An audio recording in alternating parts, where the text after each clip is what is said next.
ஒவ்வொரு அனிவர்சரிக்கும் கிஃப்ட் பண்ண ஜுவல்ஸோட ரெடி ஆயிட்டேன். பட் இன்னைக்கு எப்பவுமே நம்பிக்கையான கிருஷ்ணிகா ஜுவல்லர்ஸின் new design. Happy anniversary love. Krishnika jewellers, Ealing Road, Wembley. Trusted for generation.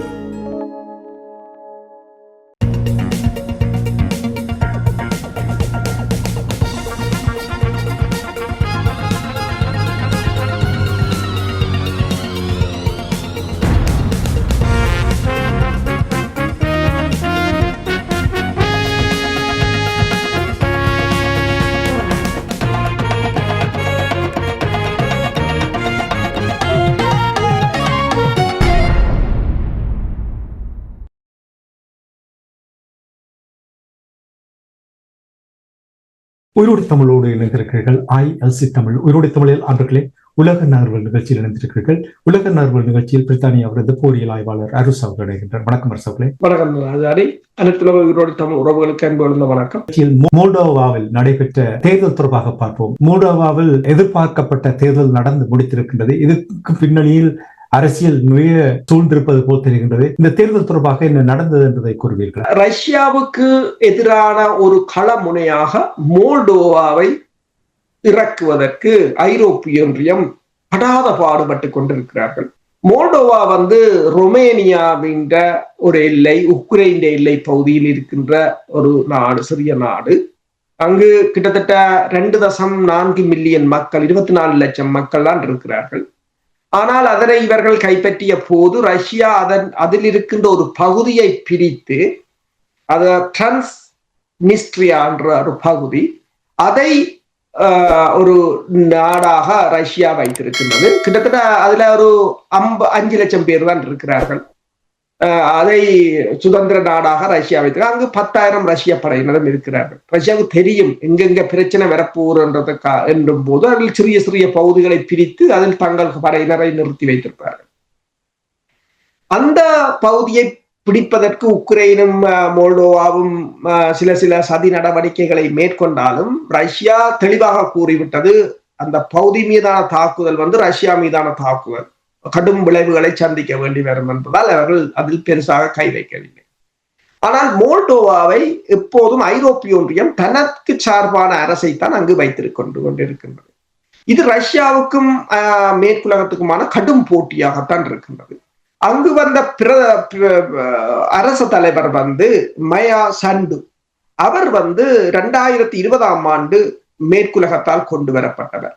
பிறகு 2024ஆம் ஆண்டு கடந்த வருடம் இடம்பெற்ற தேர்தலிலும் ஒரு மயிரிழையில் அவர் ஏதோ ஒரு பிரச்சனை, அதாவது எதிர்கட்சி தலைவர்களை தூக்கி சிறைக்குள் போட்டாவது அவர் வின் பண்ணி வந்திருந்தார். இப்போது நாடாளுமன்ற தேர்தல் இடம்பெற்றிருந்தது ஞாயிற்றுக்கிழமை நினைக்கிறேன். அதில் ரஷ்யாவும் ஐரோப்பிய ஒன்றியமும் திடைமறைவில் மோதிக்கொண்ட களமாகத்தான் இருந்தது.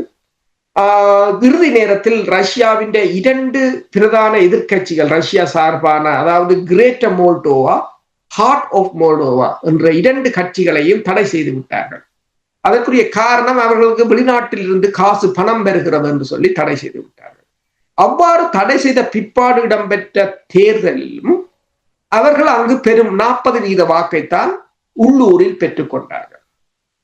உடனடியாக அவர்கள் அதே சமயம் இன்னொரு திட்டத்தை வகுத்தார்கள் என்று சொன்னால், மோல்டோவா மக்கள் புலம்பெயர் மக்கள் இருக்கின்ற நாடுகளில் வாக்குச்சாவடியை வைத்தார்கள்.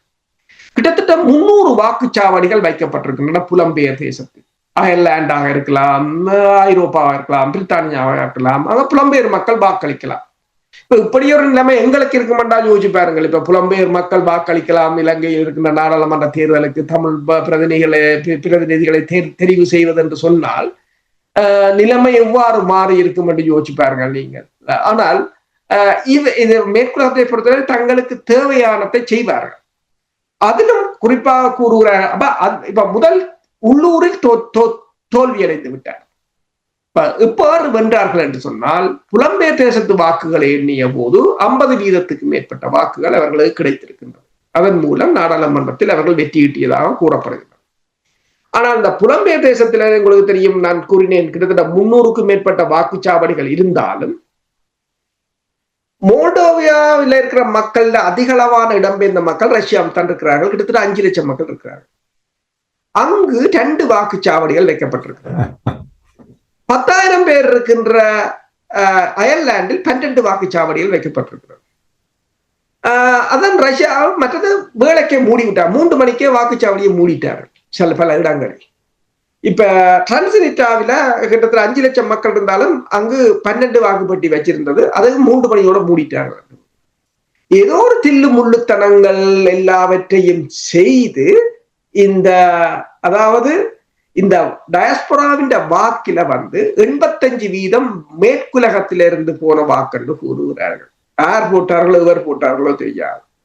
இருந்தாலும் அவர்கள் கிட்டத்தட்ட 30 அனைத்துலக அமைப்புகளை சேர்ந்த 120 கண்காணிப்பாளர்களை கொண்டு சென்றிருந்தார்கள். அதில் 50 நாடுகளை சேர்ந்தவர்கள், அதில் ரஷ்யாவினரும் அடங்குவார்கள். ரஷ்யாவும் ஐரோப்பிய ஒன்றியமும் திரைமறைவில் மோதிக்கொண்டாலும் அவர்கள் வெளிப்படையாக இதை காண்பிப்பதில்லை. எனவேதான் கண்காணிப்பு குழுவில ரஷ்யாவும் அங்கம் வகித்திருந்தது. ஏதோ என்ன நடந்தாலும் ஏதோ ஒரு வகையில் இந்த தேர்தலை ஒப்பேற்றி விட்டார்கள். அடுத்தது என்ன என்றால், இனி மோல்டோவாவை அடுத்த களமுனை ஒன்று திறக்கப் போகிறார்கள். அதற்காகத்தான் அதை ஐரோப்பிய ஒன்றியம் தனது கைக்குள் வைத்திருக்கிறார்கள். என்றால் ரஷ்யாவின் அந்த பகுதி இருக்கிறதான அதுல டிரான்ஸ்நிஸ்ட்ரியான்ற பகுதி, அதை கைப்பற்றினால் அந்த ஒடிசாவுக்கான பலப்படுத்தல், ரொமேனியாவுக்கான பலப்படுத்தல்கள், ரொமேனியாவில் இருக்கிற நேட்டோ தளத்துக்கான பலம் அதிகரிக்கும். அப்ப அதை கைப்பற்றுவது மோல்டோவாவில் ஒரு களமுனையாக திறப்பது. அப்ப அதாவது அந்த நாடுகளின் அரசு தலைவர்கள் கூட ஒன்றை யோசிக்க வேண்டும். தங்களை இவர்கள் எவ்வாறு பயன்படுத்துகிறார்கள், ஒரு மோதலுக்குள் போக போறோம், நாங்கள் அழிய போறோம் என்பதற்கு அப்பால் தங்கள் பதவிக்காக அவர்கள் அவ்வாறு செய்கிறார்களோ தெரியவில்லை. ஆனால் நீங்க கூறினீர்கள் இது ஒரு சிக்கலை வருவதற்கான வாய்ப்புகள் இருப்பது போல் நீங்கள் கூறுவதிலிருந்து நான் உணர்கிறேன். அதாவது மோல்டோவாவில் நடந்த தேர்தலில் ரஷ்யாவுக்கு சார்பானவர்கள் வாக்களித்தார்கள் என்று கூறினீர்கள், வெற்றி பெற்றார்கள் என்று கூறினீர்கள். இனி ரஷ்யாவில் 5 லட்சம் பேர் இருக்கிறார்கள் என்று சொன்னால் நிச்சயமாக இவர்கள் தேர்தலை வைத்து வென்றாலும் ரஷ்யாவுடைய ஆதிக்கம் அங்கே அதிகமாக இருக்க போகிறது. இது இவர்களுக்கு ஒரு சாதகமற்ற ஒரு சூழலைத்தான் ஏற்படுத்தும் என்று நீங்கள் நம்புகிறீர்களா? உண்மைதான். என்னன்னு சொன்னால், மோல்டோவா மேற்குலகத்துக்கு சார்பாக போன போதே இப்ப கிரைமியாவை எப்படி உக்ரைன்ல இருந்து ரஷ்யா முதலில் கைப்பற்றி வைத்திருந்ததோ அதே போல மோல்டோவாவில ஒரு துண்டை டிரான்ஸ்நிஸ்ட்ரியான்ற ஒரு துண்டை அவர்கள் கைப்பற்றி விட்டார்கள். அதில் 10,000 ரஷ்ய படையினரும் இருக்கிறார்கள். அந்த படை ஒரு சுதந்திர நாடாக ரஷ்யா அறிவித்திருக்கிறது. இப்ப நீங்க பார்க்கலாம். இப்ப யாழ்ப்பாணத்துல 5 லட்சம் மக்கள் சொன்னால் அந்த 5 லட்சம் மக்கள் அளவான ஒரு பிரதேசம், யாழ்ப்பாணத்தை விட சிறிய பிரதேசம், அதை ஒரு நாடாக ரஷ்யா பிடித்து வைத்திருக்கிறது. தன் படையினரையும் 10,000 பேரையும் நிறுத்தி வைத்திருக்கின்றது. முடிஞ்சது. இதுதான் இந்த பூகோள அரசியல் என்று சொல்றது. இப்ப நீங்கள் ஐக்கிய நாடுகள் சபைக்கு போய், யுஎன்னுக்கு போய், ஐசிசிக்கு போய், ஐசிஜேக்கு போய் என்றதை விட சில சமயங்களில் இப்படி ஒரு நாடு திடீரென்று உருவாகிவிடும். பாருங்க. அப்ப நீங்கள் சொன்னது போல அதை ரஷ்யா உருவாக்குறது நீங்கள் கூறியது போதல்ல, இந்த மோல்டோவாக்கு ஒரு தொடர்ச்சியான தலையீடியாகத்தான் இருக்கும். இப்ப அதைத்தான் இவர்கள் அகற்றலாம் என்று யோசிக்கிறார்கள். அது முடியாத காரியமாக இருக்கின்றது. அடுத்ததாக நீங்க கூறியது போல 5 லட்சம் மக்கள் ரஷ்யாவில் இருக்கிறார்கள். அப்ப அவர்கள் ஊடாகவும் ஒரு அழுத்தங்கள் வரும். இப்ப உக்ரைனும் நீங்க பார்க்கலாம். உக்ரைனிலிருந்து இடம்பெயர்ந்தவர்கள் 2022ஆம் ஆண்டுக்கு பிறகு பெருமளவானவர்கள் சென்றது ரஷ்யாவுக்கு. ரஷ்யாவுடன் சண்டை என்று சொல்கிறார்கள், ரஷ்யா உக்ரைனாக்களை கொள்கிறார்கள் என்றெல்லாம் சொல்கிறார்கள். ஆனால் ரஷ்யா ஒன்றை கூறியிருக்கிறது, அதிகளவான உக்ரைனாக்கள் வாழ்வது தங்கள் நாட்டில் தான் அகதிகளாக சொல்லி, அவர்கள் அங்குதான் வாழ்கிறார்கள் சொல்லி. இப்ப அதே போலதான் இந்த மோல்டோவா அதாவது ஐரோப்பிய ஒன்றியமாக இருக்கலாம், மேற்குலக நாடுகள், நேட்டோவாக இருக்கலாம், அவர்கள் போலியாக பணங்களை கொடுத்து அந்த நாடுகளை அந்த நாடுகளின் தலைவர்களை தன்வசம் வைத்திருந்தாலும் அந்த நாடுகள் ஒரு உறுதித்தன்மையாக எதிர்காலத்தில் இருக்குமா என்றால் அது நான் நினைக்கல, இருக்க முடியாத ஒரு நிலையாகத்தான். ஆனால் கொஞ்சம் கொஞ்சமாக இதற்குடைய போலித்தன்மை வெளிப்பட்டுக் கொண்டு வருகின்றது. நாளாந்தம் நீங்கள் செய்திகளை பார்க்கும் பொழுது, சர்வதேச ஊடகங்களை பார்க்கும் பொழுது, சமூக வலைத்தளங்களை பார்க்கும் பொழுது இவர்களுடைய உண்மையான முகம் என்ன என்பதை கொஞ்சம் கொஞ்சமாக வெளிக்கொண்டு வருகின்றார்கள். அதனால்தான் இவ்வளவு பிரச்சனைகளை நாங்கள் இந்த உலக பரப்பில் பார்க்கக்கூடியதா இருக்கின்றது. நன்றி அரசுகளே. மோல்டோவாவில் நடந்த தேர்தல் தொடர்பான விடயங்களை உயிரோடு தமிழ் உறவுகளோடு பகிர்ந்து கொண்டமைக்காக அன்பர்கள் சார்பாக நன்றியை குறிக்கொண்டு மீண்டும் ஒரு நிகழ்ச்சி அடைந்திருப்போம். அதுவரைக்கும் நன்றி, வணக்கம். நன்றி. எமது பார்வையாளர்களுக்கு வணக்கம். மக்களின் குரலாய் ஓங்கி ஒலிக்கும் இலக்கு மின்னிதழ் மற்றும் உயிரோடை தமிழ் வானொலி ஆகிய இவ்விரு ஊடகங்களும் உங்களைப் போன்ற எமது நேயர்கள் நண்பர்களின் ஆதரவிலேயே இயங்கி வருகின்றன.